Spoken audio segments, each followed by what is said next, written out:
출애굽기 2장 11절에서 15절 말씀까지 봉독하겠습니다.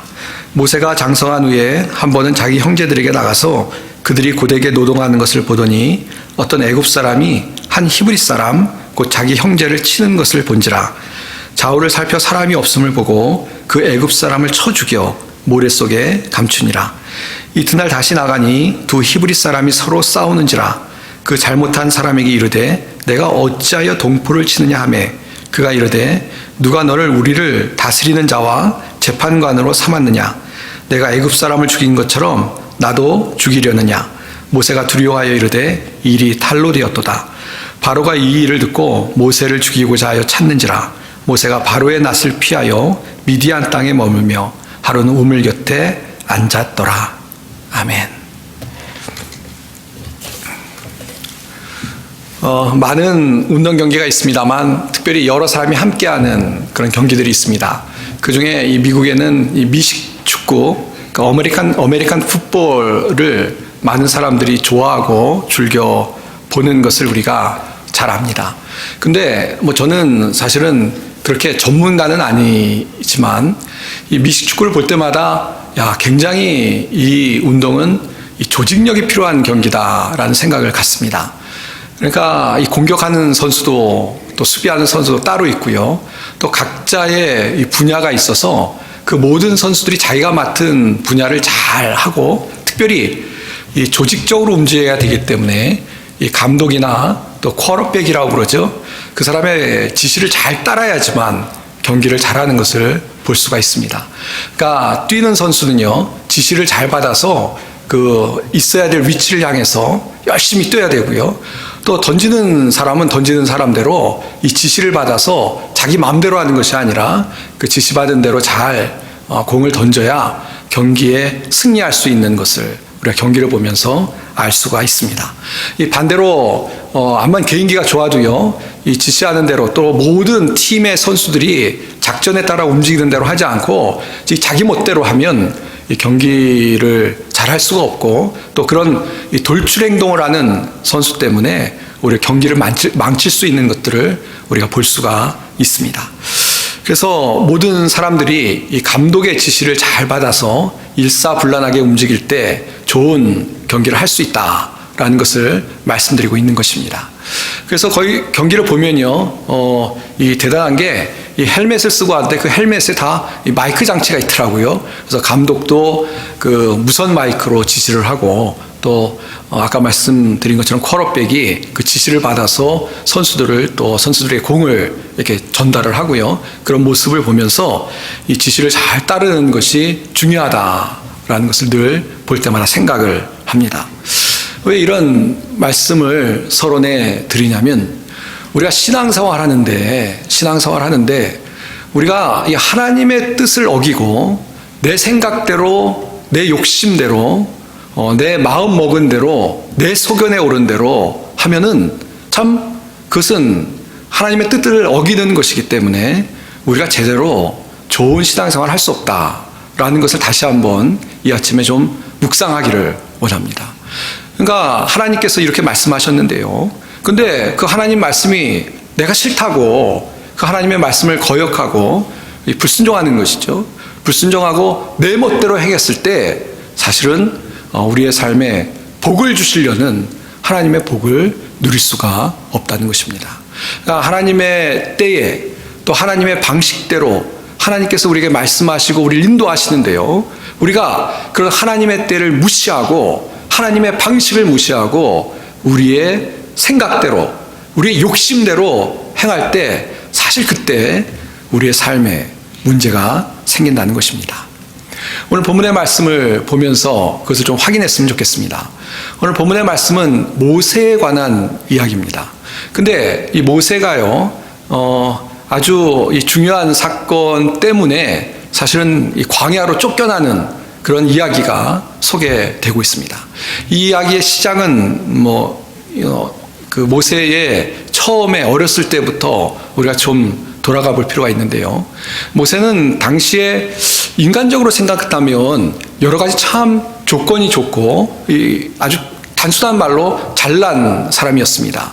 우리가 아는 것처럼 그 모세가 히브리 사람이었습니다만, 그러나 이 히브리 사람들을 죽이라는 바로의 명령에 따라서 아주 위기를 겪었는데, 그런데 이 모세를 이 강에 이렇게 놨을 때 다행히 이 바로의 공주가, 애굽의 공주가 모세를 건져서요, 모세를 키우게 된 사건을 잘 기억하실 겁니다.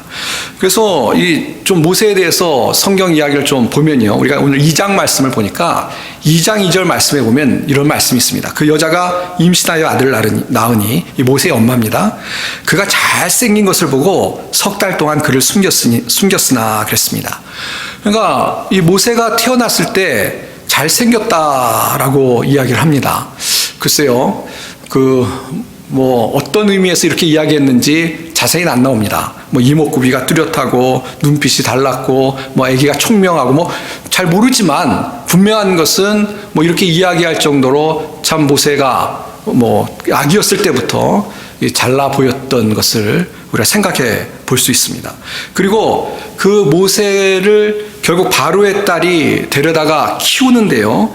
근데 이 바로의 딸로 큰다는 것은 어떤 의미가 있느냐?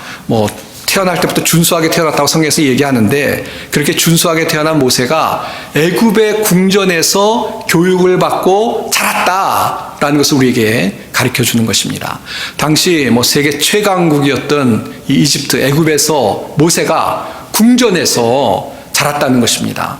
그것은 당시 최고의 교육을 받았다라고 우리가 추측할 수 있는 것이고요. 정말 온갖 호사를 다 누리면서, 그러면서 모세가 바로의 궁전에서 성장을 했다라고 우리가 이해할 수가 있는 것입니다.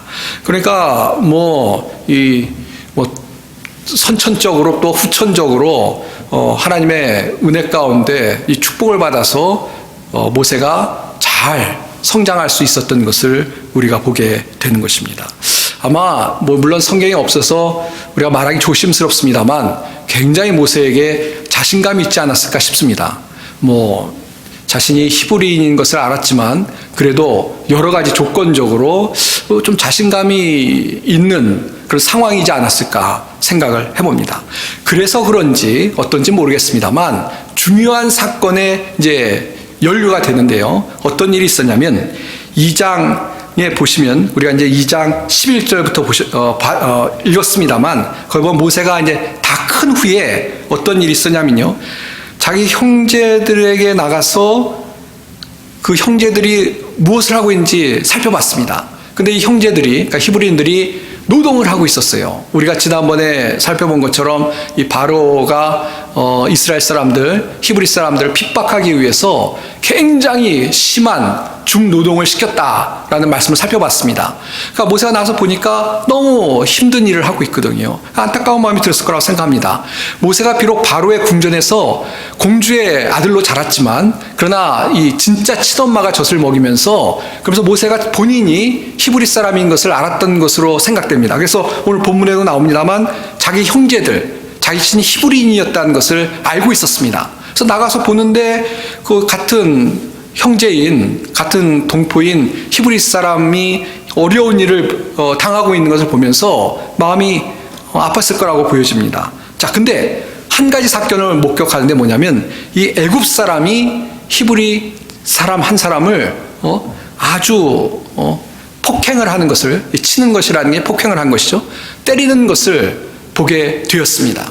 그러니까 억울한 일을 당했는데 어쩐지 그 내방은 모르지만 자신의 같은 형제가 얻어맞고 있는 것을 보니까 마음에 불같은 그런 화가 일어날 것으로 보여집니다. 그래서 어떤 일이 생기죠? 12절인데요. 12절 말씀 다시 한번 보시면, 좌우를 살펴 사람이 없음을 보고 그 애굽 사람을 쳐 죽여 모래 속에 감추니라 그랬습니다. 그러니까 모세가 자기의 형제된 히브리 사람이 얻어맞고 있는 것을 보고 그야말로 액션을 취했죠. 어떤 액션이냐면, 이 좌우를 살펴보고 혹시 누가 목격자가 있는지 없는지 살펴보고 형제를 어떻게 돕는다고 생각을 해서 그 애굽 사람을 쳐 죽였다라고 성경이 말씀해주고 있는 것입니다.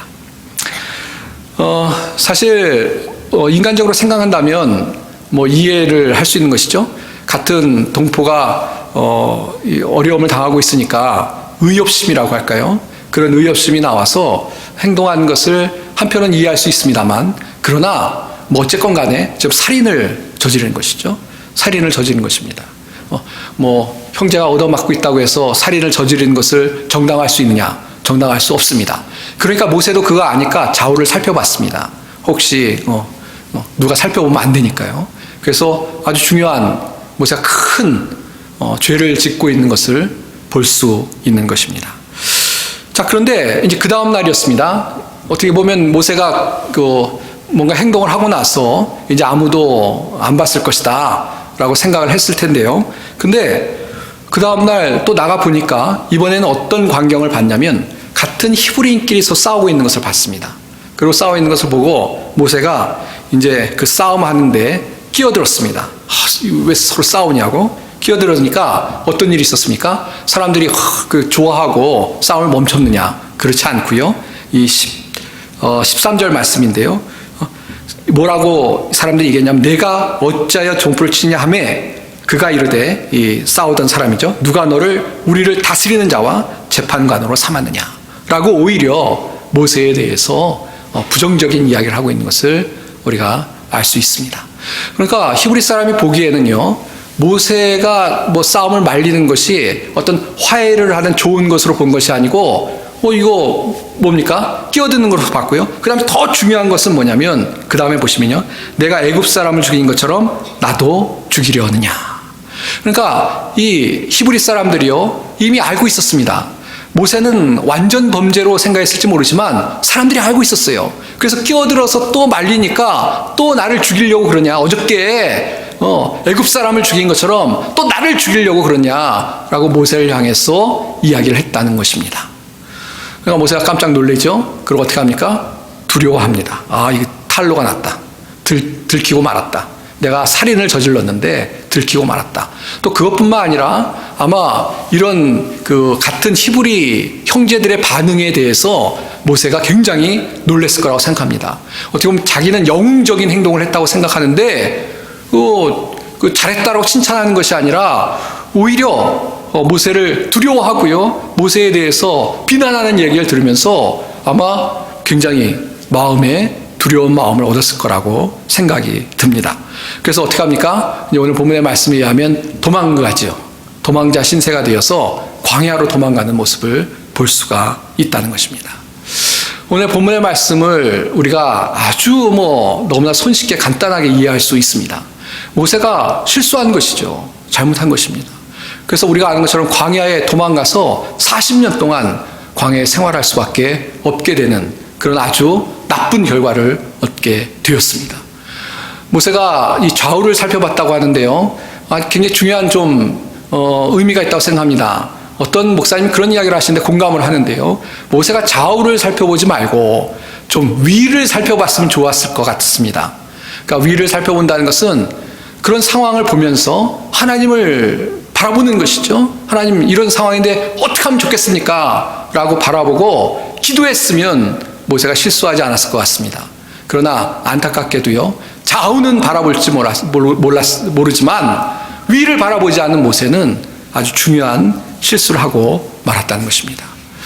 사실 우리가 뒤에 내용을 아니까 하나님께서 모세를 사용하셔서 이스라엘 백성을 애굽에서 구원하신 내용을 잘 압니다. 그러니까 하나님께서 모세를 쓰신 것이죠.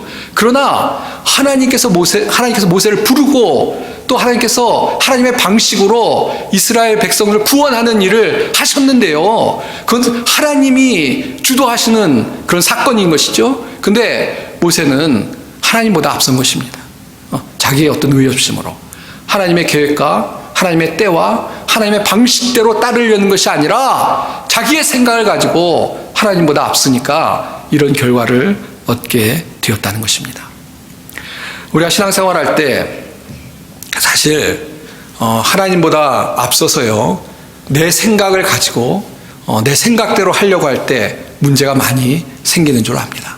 하나님의 때를 우리가 기다리고 하나님의 인도하심을 받아야 되는데 그게 아니라 내 멋대로 생각하고 내 욕심대로 생각하고 그래서 내가 앞서고 내가 조급해하고 내가 불안해하고 그렇게 앞서게 되면 모세와 같은 그런 실수를 우리들도 할 수 있다라는 것을 오늘 말씀을 통해서 교훈을 얻었으면 좋겠습니다.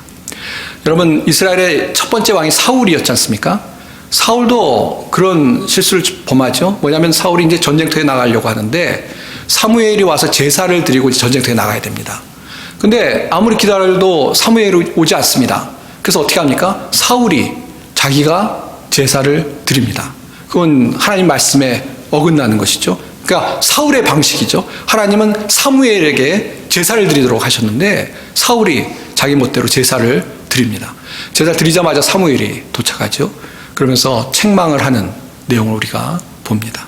그러니까 사울 생각에는 제사를 드린다는 것을 했다는 거예요. 그러나 하나님의 때 하나님 방식대로 해야 되는데 변명이 되지 않는, 정말 순종이 제사보다 낫다고 말씀하셨는데 그렇지 못했던 사울 왕의 모습을 우리가 성경에서 보게 된다는 것입니다. 사랑하는 성도 여러분, 우리가 신앙생활할 때 중요한 것이 뭔지 우리에게 가르쳐주는 귀한 말씀인 것으로 우리가 믿습니다. 하나님의 뜻을 구하는 것이 얼마나 중요한지 꼭 기억하는 성도님들이 되시길 바랍니다.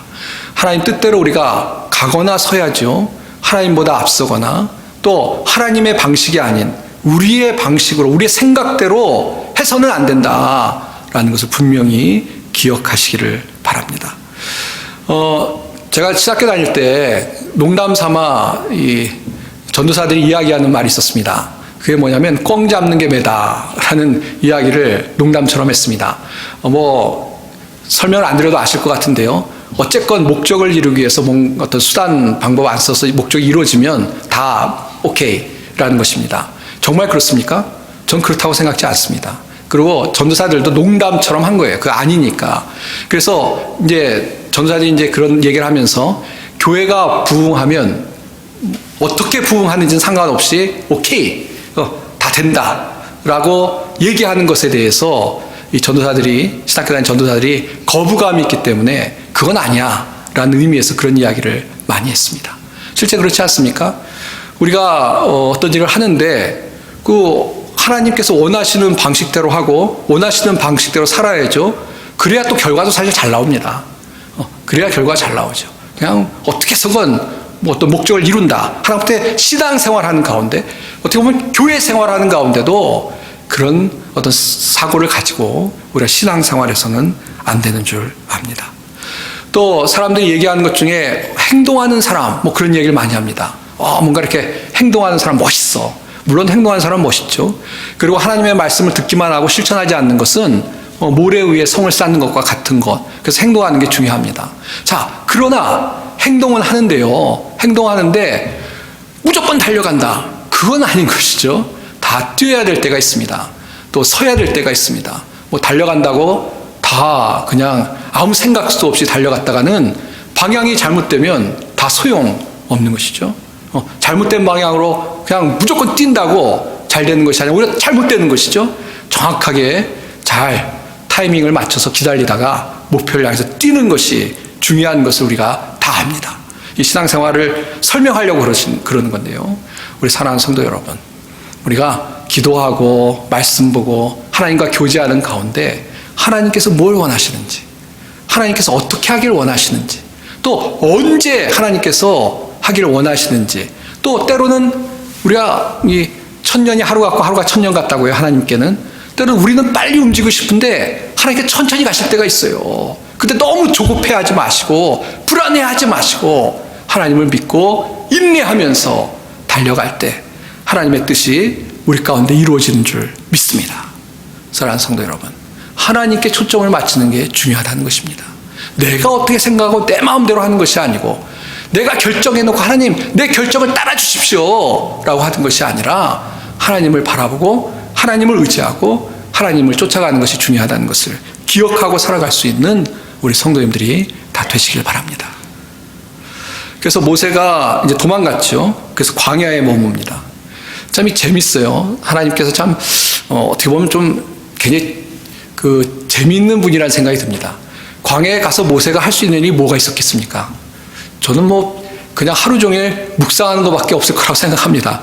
그냥 가축들 치면서 거기가 뭐 그 요란 법석한 곳이겠습니까? 애국 궁정처럼 바쁘고 스케줄이 꽉 짜여 있는 곳이겠습니까? 특별히 아무 스케줄이 없는 곳이 광야 아니겠습니까? 그냥 하루 종일 특별히 분주한 것 없이 뭐 그러니 뭐 했겠어요? 하나님 바라보지 않았을까 생각합니다. 그래서 광야로 보내신 것이 아닌가. 행동할 것 아무것도 없는 곳에서 하나님께 초점을 맞추고 언제 어떻게 할지 모세가 묵상하지 않았을까라는 생각이 듭니다. 그리고 결국 하나님께서 이 떨기나무 아래에서 부르셨는데요. 왜 하나님께서 불꽃이 타지 않는 떨기나무 환상 가운데 모세를 부르셨을까? 좀 설명을 드리면 그렇죠. 이 모세가 이렇게 떨기나무가 있는데 불이 막 나는데 떨기나무가 타지 않는 것을 보고 이상하다고 갔습니다. 그때 이제 하나님께서 나타나셔서 모세에게 말씀을 하시죠. 근데 어떤 분이 그런 이야기를 하시더라고요. 물론 해석인데요. 모세를 왜 하나님께서 그 떨기나무, 그 타지 않는 떨기나무 가운데 부르셨을까? 이제 그분의 해석인데요. 일리가 있다고 생각하는데요. 이 타면은 재가 돼버리고 말죠. 근데 모세가 자기 열심 가지고 했을 때는 재가 되고 말았으면 타버리고 말았어요. 후루룩 타버리고 말았는데, 그러나 하나님의 뜻을 따라가면 재가 되지 않는 것이죠. 아마 그걸 좀 상기시키려고 그런 거 아니냐라고 해석하는 분이 있는데, 우리가 이해하는데 도움은 되지 않나라는 생각을 해봅니다. 그러니까 무엇을 이해하는데 하나님 뜻대로 따라가지 않으면 어렵다는 것이죠. 그리고 하나님 뜻대로 따라갈 때 올바로 갈 수 있다라는 말씀을 우리에게 해주고 계신 줄 믿습니다. 우간다 선교사님 한 분 교제를 나눴던 선교사님이 계신데요. 그 선교사님께서 한 번은 그런 말씀을 하시더라고요.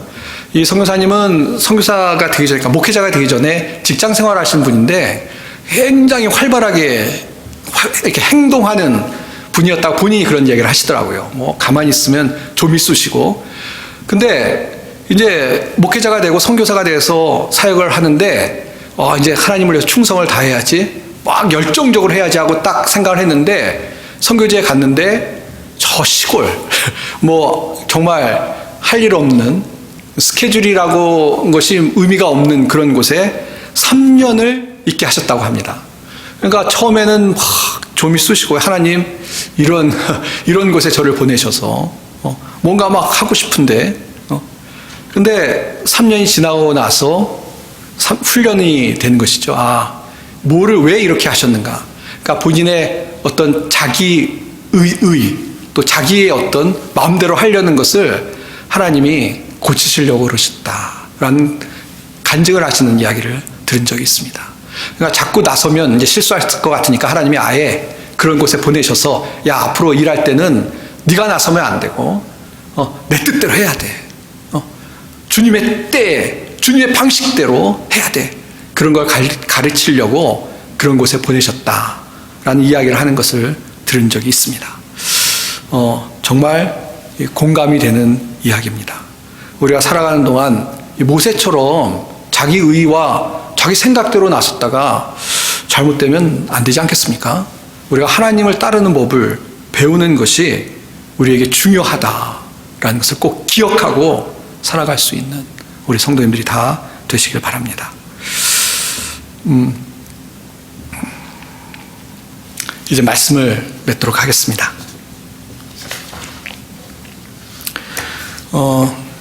저는 제가 실수를 참 많이 합니다. 뭐 사람은 다 실수를 합니다만 실수를 많이 하는데요. 실수를 통해서 배울 때가 참 많이 있습니다. 기억나는 하나는 전에 새벽 기도인가에 잠깐 말씀드린 것 같은데요. 제가 케냐에서 사역을 할 때 제가 그 신학원 원장으로 사역을 했습니다. 근데 일이 너무 많아서, 그래서 이제 원장을 그만두겠다라고 저를 후원하는 선교단체에 이야기를 했습니다. 다른 일에 좀 집중을 하겠다. 그래서 후임 원장을 이렇게 세워야 되는 일을 하는데, 한 분이, 그러니까 부원장을 하시던 분 한 분이 있어서 추천을 하고 그분이 원장이 되도록 여러 가지, 뭐 예를 들어서 한국에도 한번 갔다 와라. 그래서 거기 한국의 선교단체에 있는 분들하고 이야기도 하고 상의를 하고 와라 라고 보내드리기도 하고 그런 노력을 했습니다. 근데 그분이 한국 갔다 오셔서 갑자기 가기 전에는 저하고 하겠다고 얘기하고 가셨는데 갔다 와서 못하겠다고 그러시더라고요. 못하겠다고. 그래서 뭐 솔직히 말씀드려야죠. 우리 성도님들, 제가 좀 화가 났습니다. 왜냐하면 철석같이 약속을 하고 그래서 이제 갔다 오면은 제 무거운 짐을 하나 벗을 수 있다고 생각했는데 그런 말씀을 하시니까 아니 이렇게 시기도 없고 또 미래를 생각하니까 좀 갑갑하고 그래가지고 그때는 좀 화가 났어요, 사실은. 그래가지고 무슨 얘기냐고 그러고 제가 사실은 좀 밀어붙였습니다. 그냥 안 된다는 것도 좀 무시하고 자꾸 설득도 하고 그래서 밀어붙였습니다. 결론부터 말씀드리면 나중에 엄청 힘든 일이 생겼습니다. 엄청 힘들어가지고 정말 고생 많이 했습니다. 제가 몸도 상하고 마음도 상하고 참 힘들었습니다. 그때 나중에 이제 깨닫게 되더라고요. 그때 내가 그냥 무릎 꿇고 기도하면 하나님 왜 이런 상황이 이렇게 됩니까? 제가 힘들어도 그냥 이 짐을 주님께서 맡겨주셨다 생각하고 지고 가야 되는 것이 주님의 뜻입니까? 라고 기도하는 가운데 확인을 하고 그랬으면 좋았을 것을 그냥 제 생각에 제가 좀 편하려고 그냥 하나님 앞에 기도하지 않고 밀어붙인 것에 대해서 나중에 정말 회개를 많이 했습니다. 그리고 그때 깨달았습니다. 특별히 하나님 일은 하나님이 아니어도 우리 인생을 다 그렇게 하나님께 맡겨야 되는데 특별히 하나님의 일은 기도하는 가운데 해야 되겠구나. 또 하나님께서 인도하시는 대로 따라가야지 내가 좀 편하자고 내 욕심 때문에 내 방식으로 해서는 내 어떤 타이밍을 가지고 해서는 안 되겠구나 깨달았습니다. 물론 그렇게 깨닫고 나서 그 이후에도 또 같은 일을 반복합니다만 모자라서 그때 참 아주 마음에 깊이 새기게 되었습니다. 근데 반대 것도 있습니다. 뭐냐면요, 미국에 와서 목회 사역을 하면서 영주권을 신청을 했습니다. 근데 이제 처음에 올 때는 이제 종교 비자로 왔다가 영주권을 신청했는데요. 근데 어느 날 편지가 왔습니다. 근데 그 편지에 뭐라고 적혔냐면, 제 영주권 서류가 늦게 도착을 해서, 문제가 생겼다라는 편지였습니다.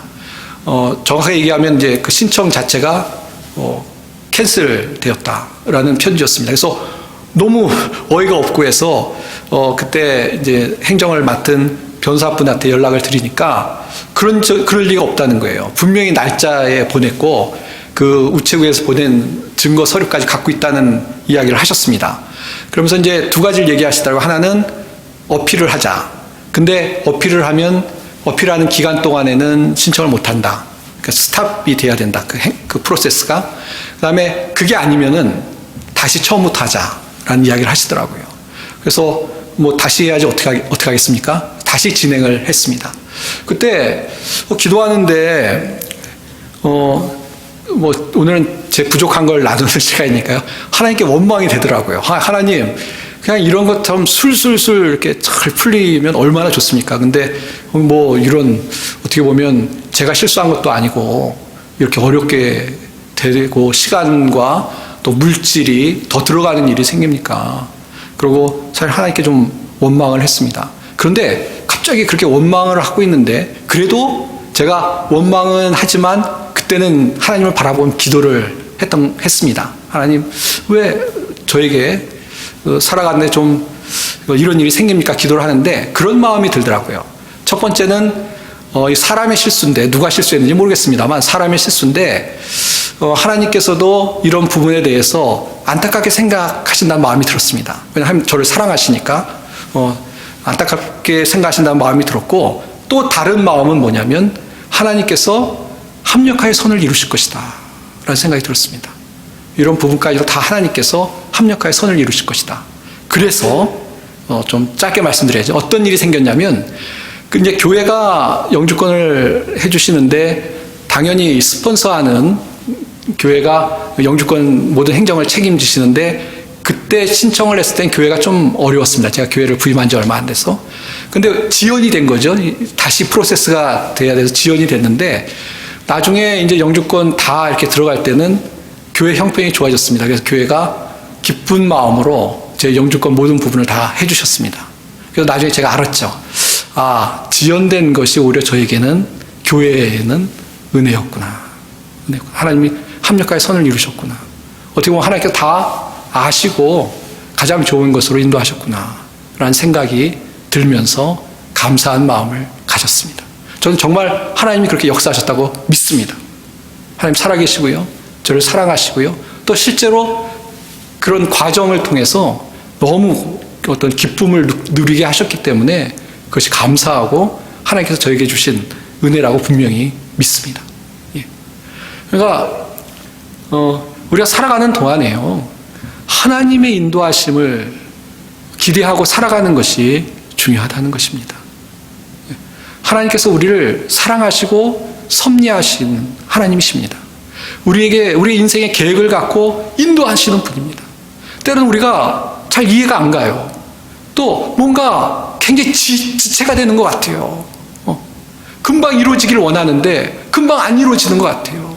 또 때로는 우리 삶을 회방하는 것 같은 어려움 때문에 막 답답하고 힘들 때가 있습니다.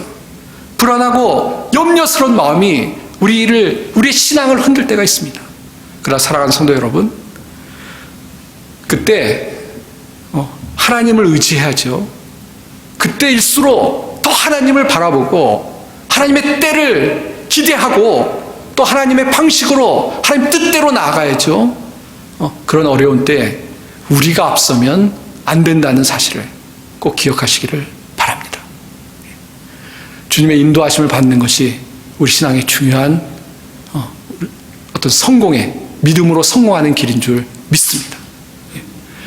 좀 어려워도 인내하고 참고 주님을 바라보십시오. 좀 지체가 되어도 조급하지 마십시오. 불안하지 마십시오. 하나님을 바라보고 오늘 우리가 할 수 있는 최선의 삶을 다하시면 하나님께서 우리를 인도하실 줄 믿습니다. 사랑하는 성도 여러분, 이번 한 주간도 그래서 말씀과 기도가 중요한데요, 하나님과의 교제를 통해서 하나님의 뜻을 분명히 깨닫고 하나님을 먼저 앞세우고 주님을 따라갈 수 있는 우리 모든 성도님들이 다 되시길 바랍니다. 우리가 다음에 살펴보겠습니다만, 하나님이 이스라엘 백성을 구름 기둥과 불 기둥으로 인도하셨습니다. 불 기둥과 구름 기둥이 앞서가면 그 뒤를 따라갔습니다. 구름 기둥과 불 기둥이 서면 이스라엘 백성이 멈춰 섰습니다. 그것이 이스라엘 백성이 가나안으로 갈 수 있는 방법이었습니다. 우리 사랑하는 성도님의 삶에도 이런 주님의 인도하심을 따라가서 주님의 주시는 은혜와 축복을 누리는 우리 모든 성도님들이 다 되시기를 주님의 이름으로 축원드립니다. 기도하겠습니다. 하나님 아버지, 감사합니다. 우리가 어리석은 자처럼 우리의 생각대로 판단하고 우리의 생각대로 행동할 때가 있습니다. 하나님, 그러나 주님을 바라보고 주님을 의지하고 주님을 따라갈 수 있는 저희들이 되게 축복하여 주시옵소서. 감사드리며 우리 주 예수님의 이름 받들어 기도하옵나이다. 아멘.